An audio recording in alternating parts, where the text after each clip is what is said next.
Hello and welcome back to Patriot Contraptions. We're doing a quick mod to my tractor.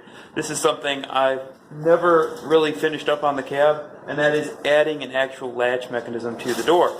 So as you can see here, I've already cut this little rectangle in the door, and what I'm going to do is I'm going to create a sliding mechanism that goes back and forward in order to latch the door.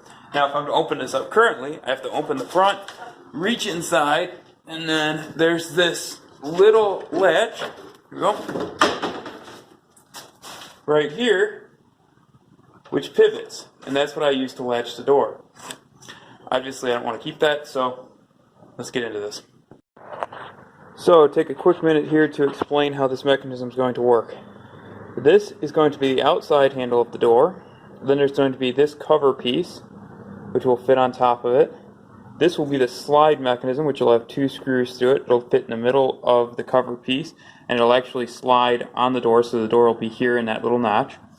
Then we're going to have our inside slide mechanism / stop, and then we're going to have the actual latch on top of it. So altogether it'll look like that, which should give us the correct spacing to slide back and forward on the door.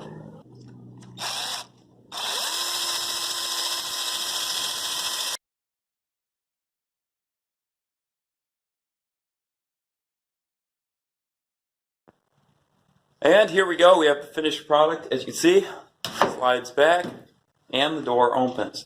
So if you check out the inside mechanism, it's very simple.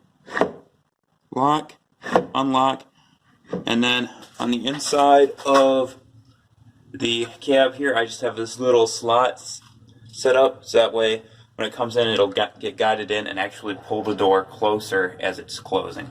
So there you have it. Hopefully you enjoyed this video. It's a very straightforward mechanism to latch the door, and I made the handle extra big because I know I'll be operating this in gloves, and things are hard to grip in gloves, so that's why it's so big. But thanks for watching. Be sure to subscribe, and I'll see you in the next episode. Patriot Contraptions signing out, hoping you have a fantastic day.